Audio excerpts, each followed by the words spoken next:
Master minds commerce చదవాలనుకునే 10th inter విద్యార్థుల తొలి ఎంపిక. నమస్తే సార్. మేడం నమస్తే. బిజినెస్ ఐడియాస్ చాలా మంది తక్కువ బడ్జెట్తో ఎక్కువ సంపాదించాలనుకుంటూ ఉంటారు. ఎంత పెద్ద బిజినెస్ మ్యాన్ అయినా సరే మనం పెట్టిన దానికి డబుల్ ట్రిపుల్ ఆశిస్తూ ఉంటాం.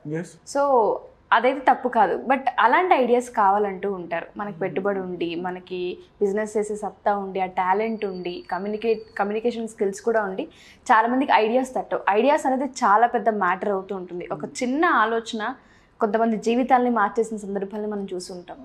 సో బిజినెస్కి సంబంధించి ఐడియాస్ చాలా ఇంపార్టెంట్.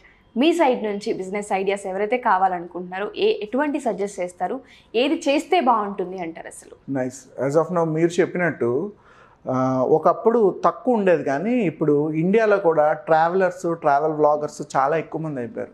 స్ట్రీట్ ఫుడ్ని ఎక్స్ప్లోర్ చేసేవాళ్ళు, ప్లేసెస్ని ఎక్స్ప్లోర్ చేసేవారు, టెంపుల్స్ అని, మౌంటైన్స్ అని, ఈ వాటర్ ఫాల్స్, ఇటువంటివన్నిటిని కూడా ఎక్స్ప్లోర్ చేసే పీపుల్ చాలా ఎక్కువయ్యారు.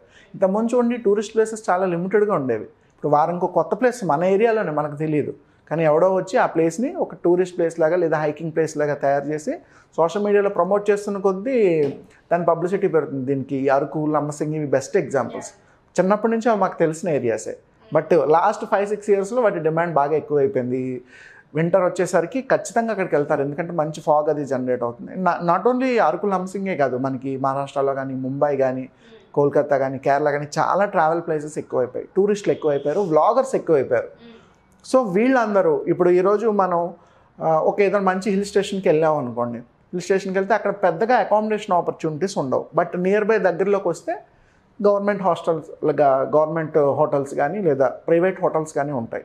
ఈ రెండూ కాకుండా మధ్యలో బ్యాక్ ప్యాకర్స్ అని ఇంకో కాన్సెప్ట్ ఉంది. ఎక్కువగా యూరోప్లో చాలా పాపులర్గా ఉంటుంది, యూఎస్లో కూడా అక్కడక్కడ కనిపిస్తుంటాయి బ్యాక్ ప్యాక్ హాస్టల్స్. అంటే ఏంటి, జనరల్గా బ్యాక్ ప్యాకర్స్ ఎవరైతే ట్రావెల్ వ్లాగర్స్ ఉంటారో వీళ్ళు పెద్ద పెద్ద లగేజ్ పట్టుకొని క్యారీ చేయరు. చాలా సింపుల్గా వాళ్ళకి కావాల్సిన కెమెరా, ట్రైపాడ్తో పాటు ఒక 5-6 పేర్స్ అంతే.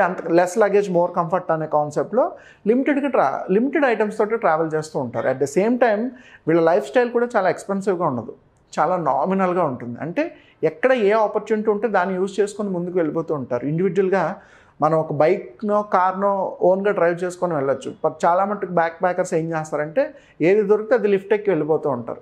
లారీ అయితే లారీ, ఆటో అయితే auto, what ever it is.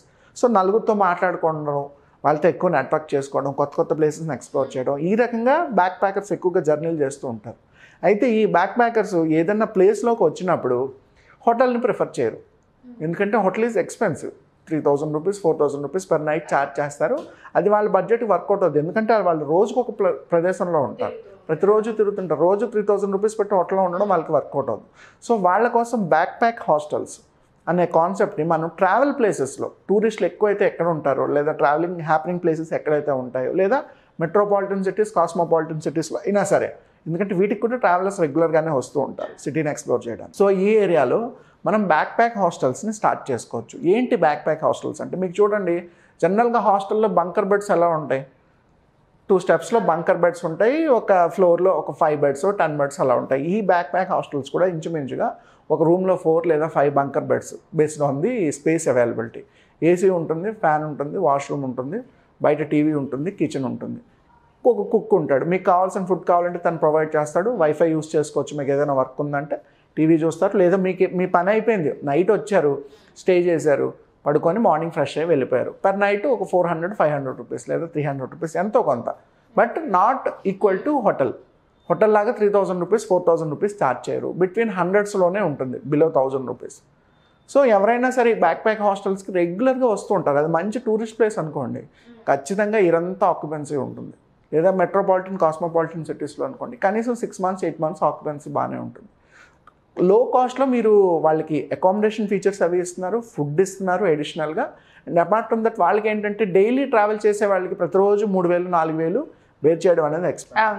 So 500 rupees okay, night stay చేస్తారు, నీట్గా ఫ్రెష్ అవుతారు, రిలాక్స్ అవుతారు, మార్నింగ్ వాళ్ళ పని చూసుకొని వాళ్ళు వెళ్ళిపోతారు. లేదు ఒక 1 week 10 days ఉన్నారనుకోండి, అదే అమౌంట్ ఛార్జ్ చేయొచ్చు, కొంచెం డిస్కౌంట్ కన్సెషన్ లాంటిది ఏదైనా వచ్చి. సో ఎవరైనా సరే బ్యాక్ ప్యాక్ హాస్టల్స్ స్టార్ట్ చేసుకుంటే ఆ బిజినెస్ కూడా బాగానే వర్కౌట్ అవుతుంది, ఎందుకంటే as of now travel vloggers కానీ, ఫుడ్ వ్లాగర్స్ చాలా మంది ఎక్కువైపోయారు. ఎక్కువ అవుతున్నారు అంటే దీనికి డిమాండ్ పెరుగుతూ ఉందని అర్థం. వచ్చిన వాళ్ళు ఎక్కడో దగ్గర స్టే చేయాలి కదా.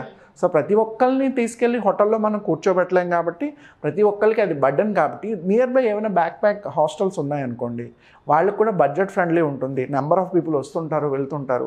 ఒకసారి ఎవరైనా వచ్చారనుకోండి వాళ్ళ ఫ్రెండ్కి కూడా రికమెండ్ చేస్తారు, ఈ ప్లేస్ చాలా బాగుంది, బ్యాక్ ప్యాక్ హాస్టల్స్ యూత్కి ఎవరికైనా బాగుంటుంది. అట్ ద సేమ్ టైం కేవలం వ్లాగర్స్ అనే కాదు, ఒక సిటీకి చాలామంది ఇంటర్వ్యూల కోసం వస్తుంటారు, లేదా ఏవైనా చిన్న చిన్న గవర్నమెంట్ ప్రైవేట్ కార్పొరేట్ జాబ్స్ కోసం వస్తూ ఉంటారు ఎగ్జామ్స్ రాయడానికి. వాటికి వీళ్ళకి కూడా ఓవర్ నైట్ హోటల్లో స్టే చేయడం అనేది ఎక్స్పెన్సివ్. ఎందుకంటే అందరూ హోటల్ అమౌంట్ అనేది బేర్ చేయొచ్చు, చేయలేకపోవచ్చు. సో మన ఇండియా ఎక్కువగా మిడిల్ క్లాస్ పీపుల్ ఉంటారు కాబట్టి వాళ్ళకి అనుగుణంగా బ్యాక్ ప్యాక్ హాస్టల్స్ కనుక మనం మెయింటైన్ చేసుకుంటే నీట్గా బంకర్ బెడ్స్ ఉంటాయి.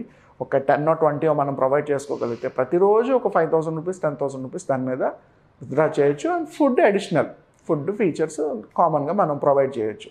సో మనం ఎలా అయితే ఒక హాస్టల్లో లివింగ్ స్టైల్లో ఉంటామో ఒక కొత్త ప్లేస్లో ఒక 1 night 2 night ఉండి మన పని మనం చూసుకొని వెళ్ళిపోతాం. సో ఎవరైనా సరే బ్యాక్ ప్యాక్ హాస్టల్స్ అనే కాన్సెప్ట్ని, మీకు ప్లేస్ అవైలబుల్గా ఉంది, లేదు ఎక్కడైనా రెంట్కి తీసుకొని అయినా సరే, కొంచెం హ్యూజ్గా ఉన్నప్పుడు రెంట్కి తీసుకొని అయినా సరే మీ ఐడియాని వర్కౌట్ చేసుకోవచ్చు. కింద అడిషనల్ చిన్న కాఫీ షాప్ లాంటిది ఏదైనా పెట్టారనుకోండి, ఇంకా అడిషనల్ ఫ్లోటింగ్ వస్తూనే ఉంటుంది. జనాలకు కూడా దాని గురించి బాగా పబ్లిసిటీ అవుతుంది. అంటే ఉన్న ప్లేస్ని కొంచెం యూటిలైజ్ చేసుకోవడం.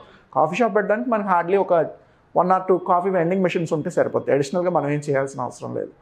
సో ఈ రకంగా ఎవరైనా బ్యాక్ ప్యాక్ హాస్టల్స్ కనుక స్టార్ట్ చేసుకుంటే as of now sustainable idea ఇది. ఎందుకంటే వ్లాగర్స్ పెరుగుతున్నారు కాబట్టి డే బై డే ప్రతి ఊరికి ట్రావెలర్స్ వస్తూ ఉంటారు. ఎగ్జామ్స్ పని మీద ఎంతోమంది వస్తూ ఉంటారు, ఇంటర్వ్యూస్ పని మీద వస్తూ ఉంటారు, లేదా కొంతమంది కొంచెం హై ప్రొఫైల్ పీపుల్ కూడా ఈ లైఫ్ స్టైల్లో ఉండడానికి ఇష్టపడతారు. అది ఎక్స్పీరియన్స్ చేయాలనుకో, ఇది వెరైటీగా ఉంటుంది, ఎలా ఉండాలో చూడాలని కూడా కొంతమంది ఫీల్ అవుతూ ఉంటారు. వాళ్ళందరూ కూడా బ్యాక్ ప్యాక్ హాస్టల్స్ని యూస్ చేసుకోవడానికి బాగానే ఉంటుంది. చాలా మందికి ఈ ఐడియా అనేది అంటే ఇష్టపడతారు నాకు తెలిసినంత వరకు. అండ్ దాంతోపాటు మనం ఎక్కడున్నా సరే ఆ ప్రదేశాలలో మనం ఒక రెంటెడ్ హౌస్ తీసుకుని కూడా మనం ఇలా ఏర్పాటు చేయొచ్చు. చాలా మందికి వర్కౌట్ అవుతుంది sir. Thank you sir, thank you so much. Thank you so much. Have a good day.